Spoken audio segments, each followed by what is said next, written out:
Hey everybody, welcome to the show. Today we are going to talk about how to move overseas.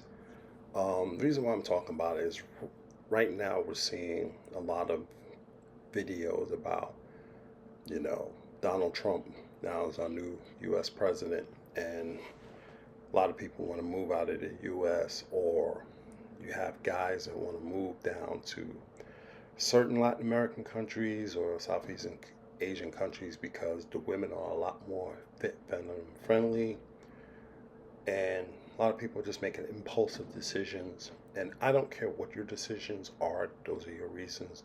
Fine, you're an adult.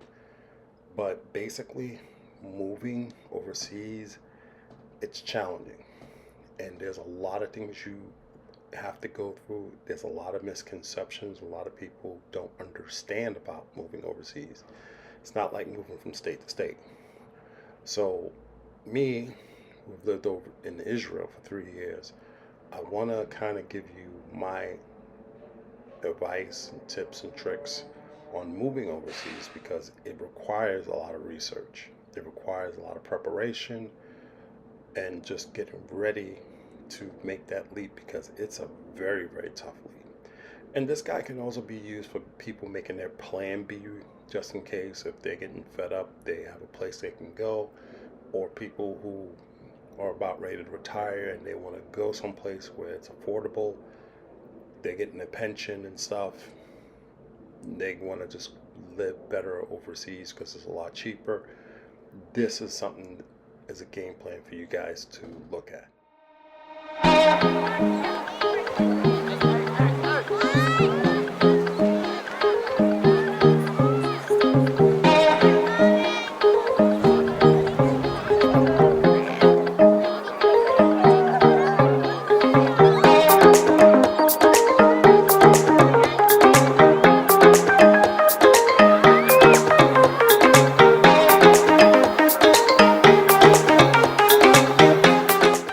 Before I get into these tips and tricks, I just want to emphasize this one piece of advice for you guys.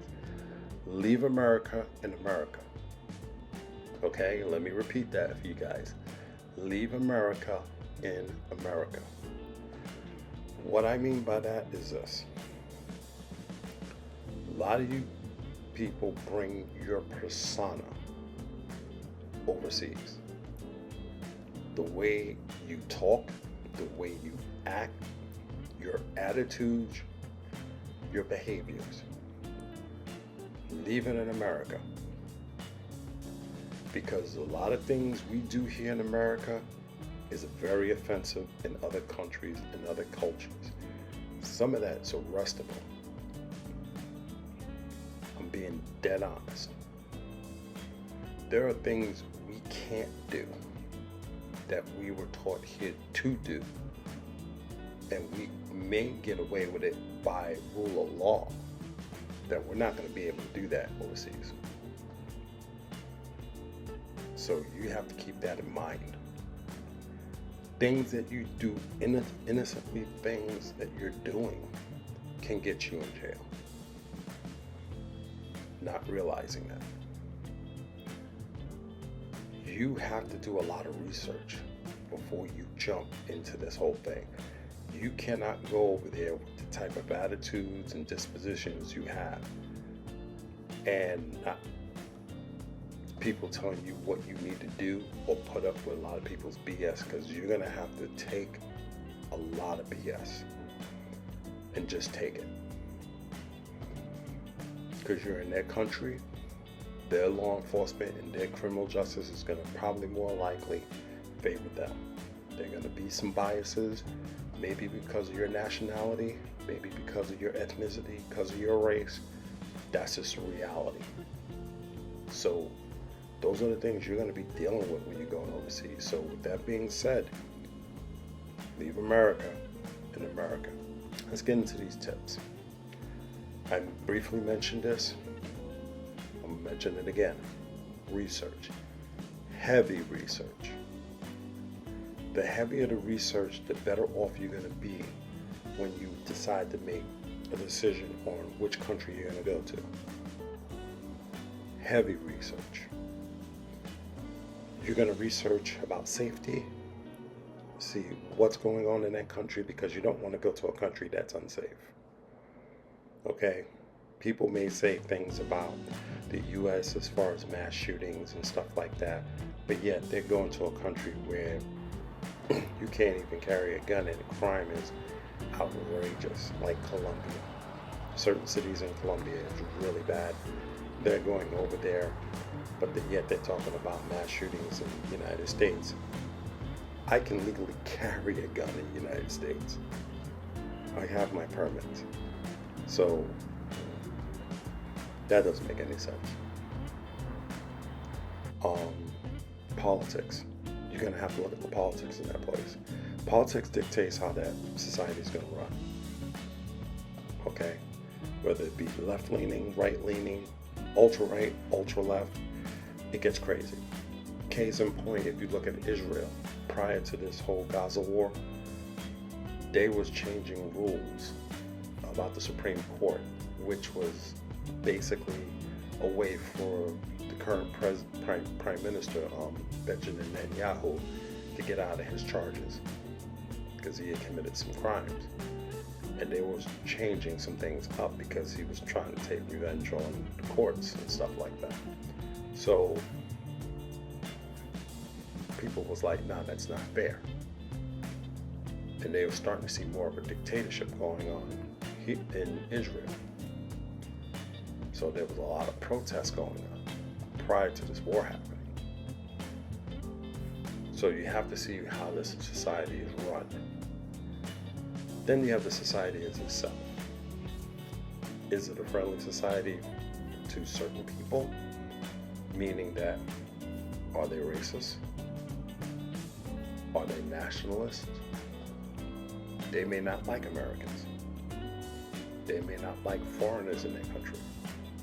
Right now, there's over-tourism going on in Spain. Barcelona, they don't want tourists over there. They're tired of it because of the over-tourism, which is causing gentrification, which is increasing the increased prices of homes and apartments and food and everything. That the wages are not catching up with it. Those type of things. So those are the things we're going to have to look at. Visa requirements. We're going to have to look at, what's the requirement to get a long-term visa so you can experience this stuff before you make that final move. Or when you make the final move, you're going to have to look at residency permits, long-term visas. You may want to do a digital nomad visa if you're able to do, remote work. That's another option. Jobs. That is something you're going to have to get a work visa for. That is sponsored by the person, the company at that country. Now, to give you an easier way of doing this is I would recommend that you work for like the Department of State or the UN or NATO or any of the NGOs like Red Cross or something like that, because you may not get the destination that you want, but you have the opportunity to work overseas, which is beneficial for you. And you can always work to the location, work till you get to your location that you really want to be at. That's an easier way to do it, rather than trying to look for a job overseas, because that can be a bit of a challenge. Not impossible. You can find those jobs, but also keep in mind you're going to be earning their pay, their salary, not US. So you could be struggling. The economy. You have to look at how the economy operates. A lot of people say the US dollar stretches further in certain countries. Yeah, that's true, but there's a caveat to that a lot of people are not telling you. And that caveat is that you have global inflation, taxes. In the case, let's look at it like this. Suppose you're working remotely for a U.S. company and you're in another country where You have territorial taxes. You could be paying not just the IRS as far as taxes for the US, but you're also paying this country. So now you're paying dual taxes. Whether you qualify for the foreign tax exemption, that's something you have to talk to a tax attorney about. And plus, some of these taxes in other countries are higher than the ones in the US. 39%, Colombia, if I'm not mistaken. It's high. Pretty high for non-residents. And in certain countries, you're going to be taxed out. Like Brazil, they'll tax people left and right. They'll tax you for assets you have over in another country. They tax you for the income that you're making. They'll tax you on your pension. Tax. And their tax code is very complicated. But let's get off the taxes for a second. Money. You got to be paying attention to the conversion rates because they fluctuate. They fluctuate quite a bit. Because they'll drop, and next thing you know, you're paying more. What you think you're making one day, or we're getting over, but they will drop. It'll increase too, but it will drop. There's a lot of depends in that. So it's just like the stock market. So once you start looking at all these things, now you have to look at what's next. What's next is reconnaissance. Okay, now we got recon work to do. Meaning jumping on a flight and going to that location that you picked out and seeing what the environment's like. I recommend a month, but if you can't do it, I would do it for 2 weeks. And try to make a decision. I wouldn't make a decision after those 2 weeks. What I would do is, and this is where it sucks, and this is where your time period is going to stretch. You might have to make multiple trips. See it on the on season, see it on the off season. This is a long, drawn out process. And it's going to get longer when we talk to the next stage. Now, here's the next one. And this is going to make it longer. Preparation. One of the biggest things that's going to draw it back longer is language training. You have to know the language and know it to an intermediate to an advanced level. The reason being is that you need to be part of that culture. You can't just, even if the country speaks English, you have to know the language in order to integrate yourself into that society and know more and know about things that goes on there. All right, it just can't be just language. It has to be everything. And when you talk about culture, you're talking about not just the language, but everything we just talked about. The politics, the society, the history, everything has to be included. Like for me, when I lived in Israel, I studied while I was in school about Middle Eastern culture, Middle Eastern studies, Jewish culture, Israeli studies. I'm pretty much, in a sense, integrated into that society because I know its history. I know some of the issues. We can talk about those things. I can have a conversation with people of Palestinian descent and people of Israeli descent about Israel because I pretty much know it. That's just the reality of it. But a lot of guys think just learning the language and you're good, you're part of the culture. No, you gotta really delve in deep. So with language preparation, it's a start.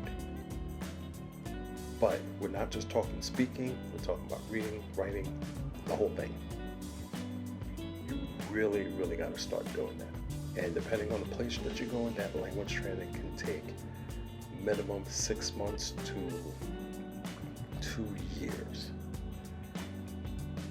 This is how complicated things get. Now, do you have to do everything before you go? No.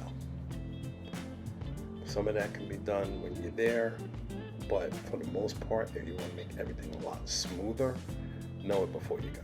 Jumping back into job skills, there are certain countries that will sponsor a visa based upon your job skill. Cybersecurity is one of them. IT is another. Language instruction, yeah. If you can speak bilingual, the country's language and English, if you're willing to teach English, they will sponsor you a visa. What else? Other professions, medical, they'll sponsor you a visa. Those type of things. Engineering, they'll sponsor your visa. These are things, in-demand skills. So research that. See what are the in-demand skills that they need, and maybe you may want to prep up on it and try to go that way. These are the same things, skills that the UN look for. They look for people and stuff like that. Project management is one of their biggest ones. So if you know about project management, or you can get certified in it, you may have an opportunity to get into one of the UN jobs and work overseas. So keep all that in mind. Next is going to be executing this plan. So is it going to be perfect? No, nothing's never perfect. But it's going to be better than you doing it impulsively or not having a really solid foundation or a plan. These are things you're going to have to look at. These are things you're going to have to research.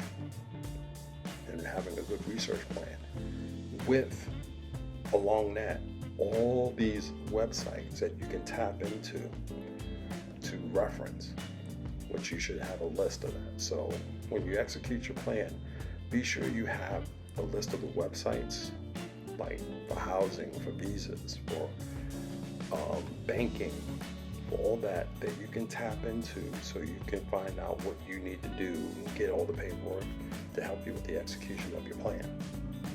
Have a list of that somewhere, so that way everything is a lot more easier for you. And just try it and see what happens.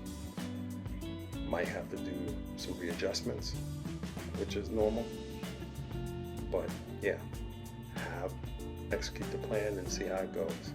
Now to wrap things up, I just want to say, you're grown people, you can move wherever you want to do it.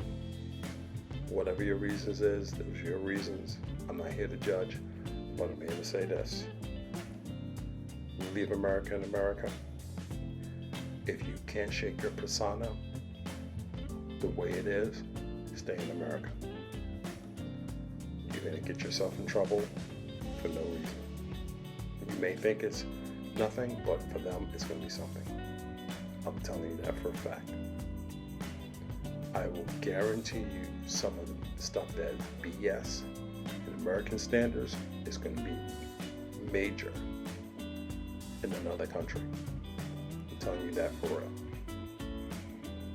Now you can ignore it and go about and do the way you want to do. That's up to you. Keep in mind something. U.S. State Department cannot get you out of any situation you get yourself into. They don't do that. So, because you belong to that jurisdiction, once you hit boots on the ground, they own you. And their justice system is not as fair as the one in the United States. Just gonna leave it at that. If you liked the video, hit the like button, subscribe, comment, and I greatly appreciate you guys looking at this video, and I'll see you guys next time.